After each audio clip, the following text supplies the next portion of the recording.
முதல்ல வணக்கம் எல்லாருக்கும். எஸ்ஐஆர் படிவத்தை கொடுத்துட்டு என்னோட பேரு, என் கணவர், எனது மகள் பேரு பதிவாயிருக்குதா அப்படின்னு பார்க்க வந்தேன். நான் சிறப்பாகவே பதிவாகி இருக்கிறது. ஏறக்குறைய லோகையா நாயுடு காலனியில் உள்ள ஒரு 400 ஓட்டுகள் மறுபடியும் பதிவாகி இருக்கிறது. சில ஓட்டுகள் விலக்கப்பட்டு இருக்கிறது, சில ஓட்டுகள் சேர்க்கப்படுவதற்கான ஃபார்ம் கொடுக்கப்பட்டிருக்கிறது. எனக்கு ரொம்ப ஆச்சரியமா என்னன்னா, நேற்றுல இருந்து இன்னைக்கு வரைக்கும், நேற்று ஒரு 16, இன்னைக்கு ஒரு 15 புதிய வாக்காளர்கள் அவங்களே வந்து படிவத்தை கொடுத்திருக்காங்க. அதே மாதிரி இன்னைக்கு ரொம்ப மகிழ்ச்சியான ஒரு சம்பவம் என்னன்னா, ஒரு புதிய வாக்காளரையும் பார்த்தேன், 92 வயது மூத்த வாக்காளரையும் பார்த்தேன். ஆக இதுதான் வாக்கின் வலிமை. எவ்வளவு வலிமையான ஒரு ஜனநாயகத்தில் நாமெல்லாம் வாழுகிறோம் என்பதுதான். ஆக இங்க வந்து பார்க்கும்போதே உங்க எல்லாருக்கும் தெரியும் எஸ்ஐஆர் எந்த அளவிற்கு இலகுவாக மக்களிடம் சென்று அடைந்திருக்கிறது. மக்கள் தங்கள் கடமை என்று இங்கே வந்திருக்கிறார்கள். இங்கே பிஎல்ஓக்களை நான் எல்லோரையுமே பாராட்டுகிறேன். அவங்க எல்லோருமே வந்து ஒரு சமுதாய கடமையோடு ஆற்றி இருக்கிறார்கள். அதனால இந்த எஸ்ஐஆரை பற்றி பயமுறுத்தி கொண்டிருந்த அரசியல்வாதிகளுக்கு இது ஒரு பதிலடி என்று தான் நான் சொல்ல முடியும். அது மட்டும் இல்ல, இன்னைக்கு காலையில மிக அழகாக தேர்தல் ஆணையம் என்ன சொல்லி இருக்கிறார்கள் என்றால், 17ஆம் தேதி வாக்காளர் பட்டியல் முழுமையாக வெளியிடப்படும், முழுமையான பட்டியல். அதுக்கு அப்புறமும் நேரம் இருக்குது. அதுலயும் உங்களுக்கு பெயர் இல்லைன்னா அதுக்கப்புறமா அவகாசம் இருக்குது. ஒருவேளை அரசாங்கம் சொல்ல அடையாள அட்டை கையில இல்லைன்னா கூட பிஎல்ஓக்கள் அவர்கள் விசாரித்ததின் அடிப்படையில் கூட அவங்க சர்டிஃபை பண்ணலாம். எந்த அளவிற்கு தேர்தல் ஆணையம் ரிலாக்ஸ் செஞ்சிருக்காங்க அப்படின்னு பாருங்க. தேர்தல் ஆணையம் ரிலாக்ஸ் ஆக ஆக மற்றவங்களுக்கு எல்லாம் டென்ஷன் ஆயிடுறாங்க, அரசியல்வாதிகள்லாம் டென்ஷன் ஆயிடுறாங்க, சில அரசியல்வாதிகள். அதனால இந்த எஸ்ஐஆர் 2026க்கு பின்னால பண்ணலாம், 6க்கு பின்னால பண்ணலாம்னா 1 கோடி பேரை வந்து பொய்யா வாக்களிக்க வச்சுட்டு பின்னால செய்து ஜனநாயகம் எப்படி காப்பாற்றப்படும்? இன்னைக்கு உண்மையிலே நான் இங்க சொல்றேன். அவங்க என்ன சொன்னாங்கன்னா, நீங்க இன்னைக்கு வந்த வரைக்கும் என்னோட இந்த பூத்துல எலிஜிபிள் வாக்காளர்கள் யாராவது நீக்கப்பட்டு இருக்கிறார்களா என்று கேட்டேன். எலிஜிபிள் வாக்காளர்கள் யாரும் நீக்கப்படவில்லை என்று சொன்னாங்க. ஒரே ஒருத்தர் வந்து அட்ரஸ் மாறி இருக்கு, அதை வந்து கொடுக்க வந்திருக்கிறார். ஆக நீங்க இன்னைக்கு பாத்தீங்கன்னா பட்டவர்த்தனமாக இதே மாதிரி வெளிப்படையான ஒரு நிகழ்வு நடந்து கொண்டிருக்கிறது. ஆனா இன்னைக்கு மரியாதைக்குரிய முதலமைச்சர் அவர்கள் கிறிஸ்துமஸ் விழால பேசும்பொழுது, இன்னைக்கு நான் பார்த்ததுல கிறிஸ்டினா சொன்ன பொண்ணு, ஒரு ஃபர்ஸ்ட் வாக்காளர் சொன்ன பேரே கிறிஸ்டினா, 2வது இன்னொரு பொண்ணு ஜோசபின்னு சொன்னாங்க. 2 பேருமே நான் இன்னைக்கு பார்த்த 4-5 பேர்ல 2 சிறுபான்மை சமூகத்தை சார்ந்தவர்கள். சிறுபான்மை சமூகத்தை சார்ந்தவர்கள்னா உங்களுக்கு நாங்க ஃபார்மை கொடுக்க மாட்டோம், உங்க ஓட்டெல்லாம் நாங்க டெலீட் பண்றோம் நான் சொல்றாங்க. அதனாலதான் நான் முதலமைச்சருக்கு நான் வன்மையான கண்டனத்தை தெரிவித்துக் கொள்கிறேன். ஏன்னா கிறிஸ்துமஸ் விழால பேசும்பொழுது எஸ்ஐஆர் மூலம் சிறுபான்மை வாக்காளர்கள் நீக்கப்பட இருக்கிறது, நாங்கள் உங்களுக்கு துணையாக இருக்கிறோம் கேட்கிறாரு, சொல்றாரு. எத்தனை சிறுபான்மை வாக்குகள் நீக்கப்பட்டு இருக்கிறது? எத்தனை சிறுபான்மையினருக்கு ஃபார்ம் 6 கொடுக்கணும்னா நீ இந்துவா என்ன சிறுபான்மையினரா? சிறுபான்மையினருக்கு நான் கொடுக்க மாட்டேன்னு யாராவது அதிகாரி சொன்னாங்களா? சிறுபான்மை வாக்குகள் நீக்கப்பட்டு இருக்கிறதா? இது இவ்வளவு ஒரு விஷயத்தை மரியாதைக்குரிய முதலமைச்சர் கக்கி கொண்டிருக்கிறார் என்பது வேதனை.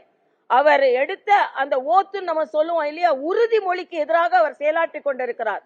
எப்படி சிறுபான்மை வாக்குகள்லாம் நீக்கப்பட்டு கொண்டிருக்கிறதுன்னு எப்படி அவரால் சொல்ல முடியும்? ஆக சிறுபான்மை மக்கள் மீதும் அவர்களிடமே ஒரு பயத்தை உருவாக்கி கொண்டிருக்கிறார்.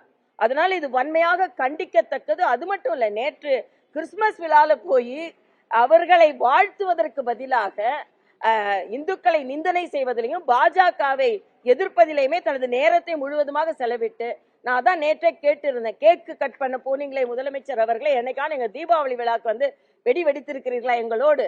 இன்னைக்கு வந்து சொல்றீங்க நான் வந்து பைபிள் வாசகங்களை நீங்கள் என்று மேற்கோள் காட்டுகிறீர்கள். யாராவது மதம் சார்ந்த எண்ணத்தோடு உங்களோடு வந்தால் அவர்களை சந்தேகிங்கள் அப்படின்னு சொன்னாங்க அப்படின்னு என்னைக்காவது நீங்க பகவத்கீதையை மேற்கோள் காட்டி இருக்கிறீர்களா முதலமைச்சர் அவர்களே?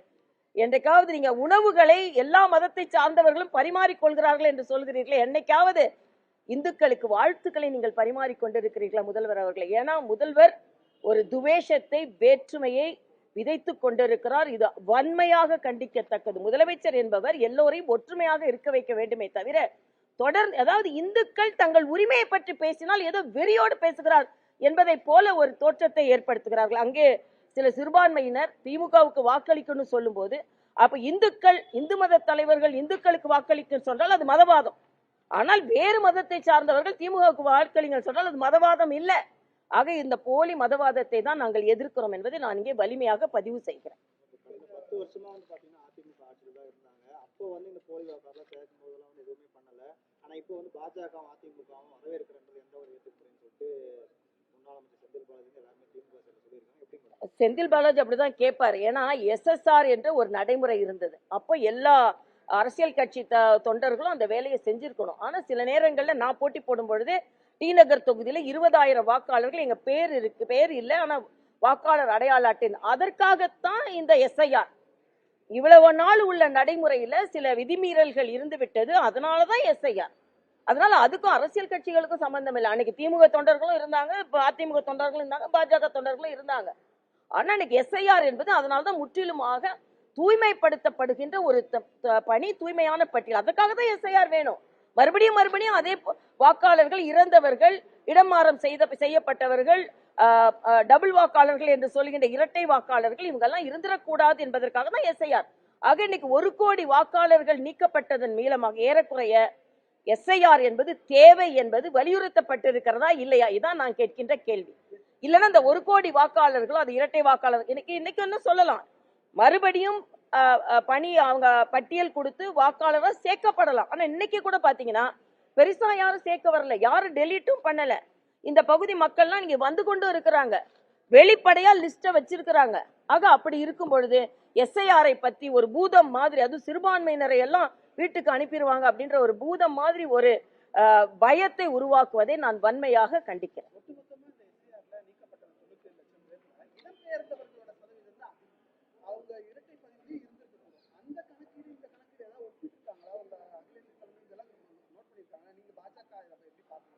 இல்ல இப்ப நான்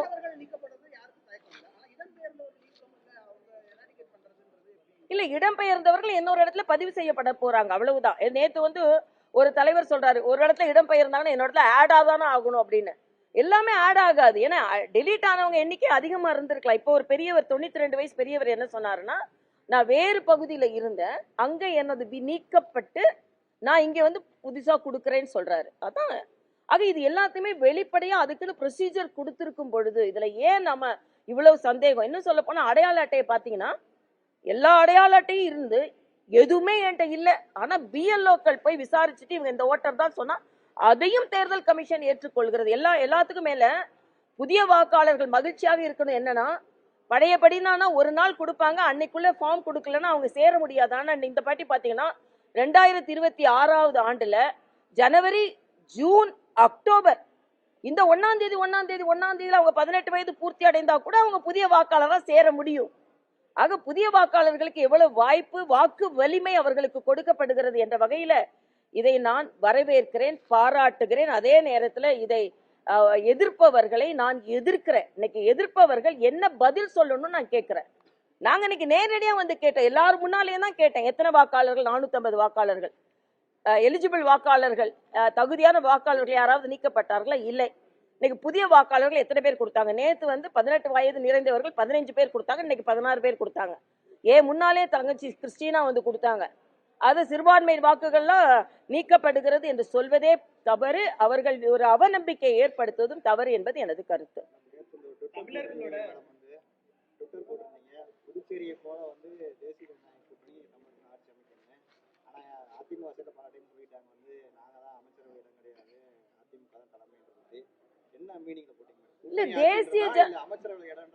தேசிய ஜனநாயக கூட்டணி தான், தேசிய ஜனநாயக கூட்டணியில தான் அதிமுக இருக்காங்க. இல்ல அங்க தேசிய ஜனநாயக கூட்டணின்னு போட்டேன் நான், அதனாலதான் போட்டேன். தேசிய ஜனநாயக கூட்டணி வேறு வேறு இடத்துல வேறு வேறு மாதிரி இருக்கலாம். அங்க பீகார்ல வேற மாதிரி இருக்கலாம், புதுச்சேரியில வேற மாதிரி இருக்கலாம், தமிழ்நாட்டுல வேற மாதிரி இருக்கலாம். ஆனா தேசிய ஜனநாயக கூட்டணி தேசிய ஜனநாயக கூட்டணி தானே. புதுச்சேரியில வெற்றி பெற்றதை போல நாங்க வெற்றி பெறுவோம்னு சொன்னேன். அதுதான்.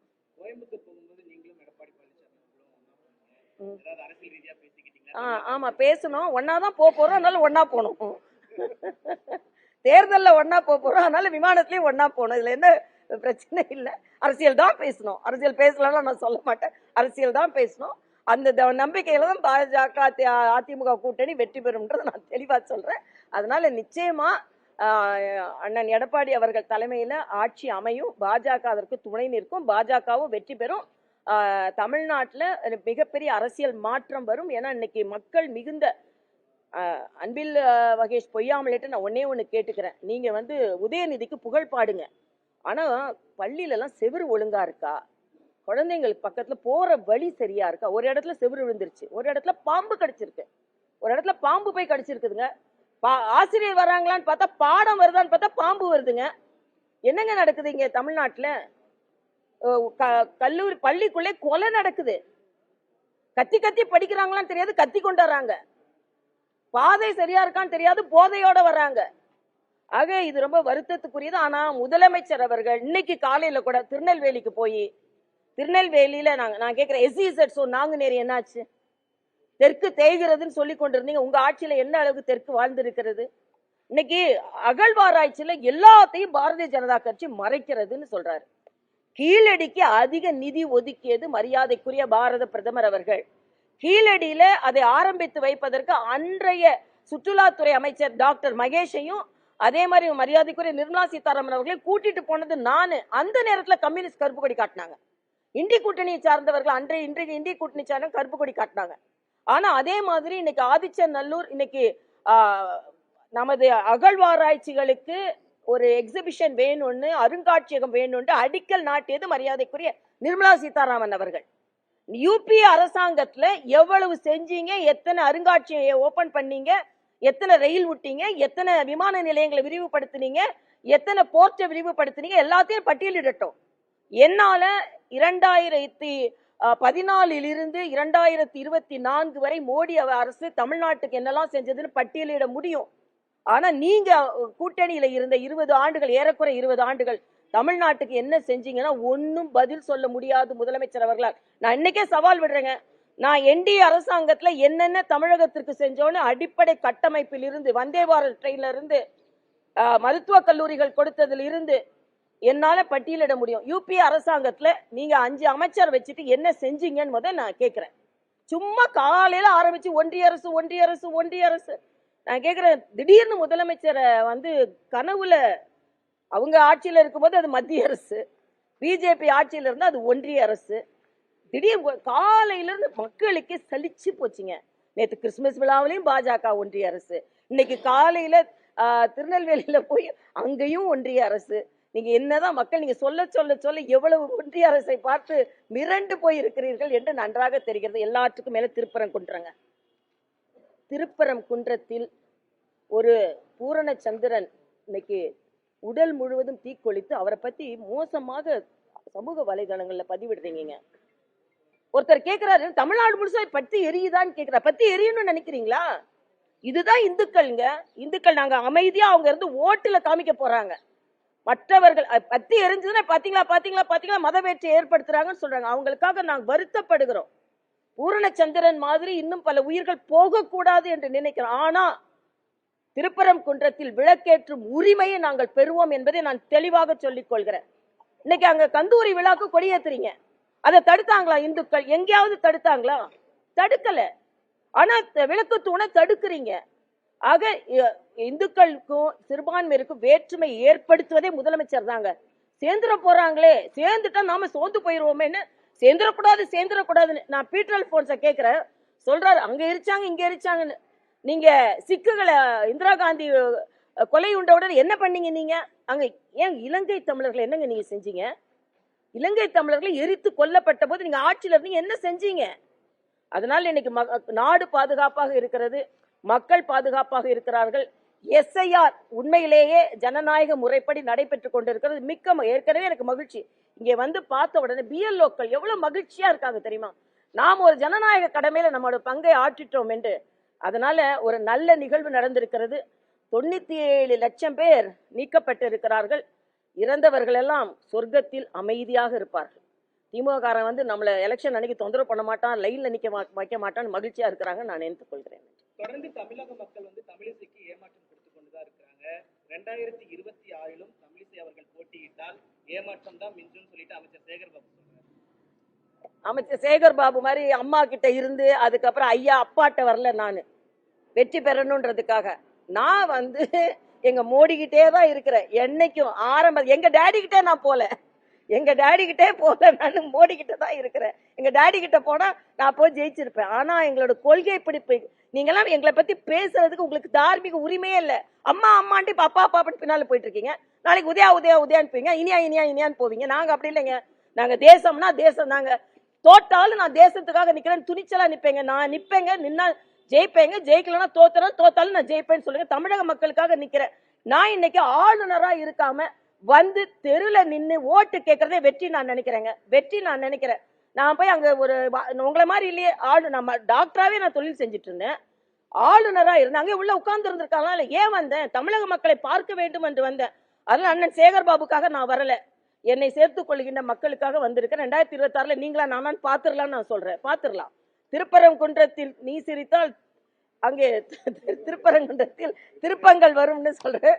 அதனால நிச்சயமாக மாற்றங்கள் வரும் என்பதை நான் தெரிவித்துக் கொள்கிறேன்.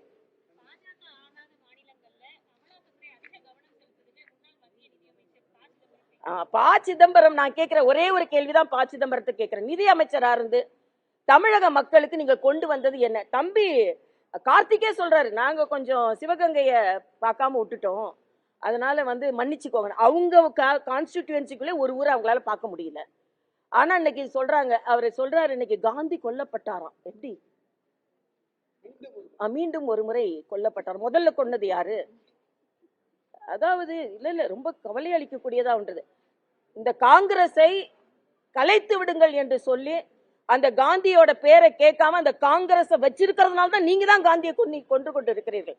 காந்தியின் உள்ளத்தை கொன்று கொண்டு இருக்கிறீர்கள். காந்தி சொன்னாரு, நான் வச்சிருக்க காங்கிரஸ் கிடையாது இதுன்னு. கலைச்சு விட சொன்னாரா இல்லையா? என்ன காங்கிரஸ் நீங்க வச்சிருக்கீங்க? ஊழல் மிகுந்த காங்கிரஸ் பார்க்க கூடாதுன்னா காந்தி அதை கலைக்க சொன்னார். இன்னைக்கு மரியாதைக்குரிய சிவராஜ் சிங் சௌஹான் மிக அழகாக சொல்லி இருக்கிறார். 125 நாள் வேலை, பதிவுபட்ட வேலை. அவர்களுக்கு வேலை இல்லாத நாட்களில் அவர்களுக்கு கேரண்டி. அதே மாதிரி பணியில் நிரந்தரம் அவங்களுக்கு. ஆக இது விரிவுபடுத்தப்பட்டிருக்கிறதை தவிர மறைக்கப்படவில்லை. பெயர்ல தான் மகாத்மா காந்தி இருக்கு, இல்ல அவர் பணியில் இருக்கிறார் என்பதை நான் தெரிவித்துக் கொள்கிறேன்.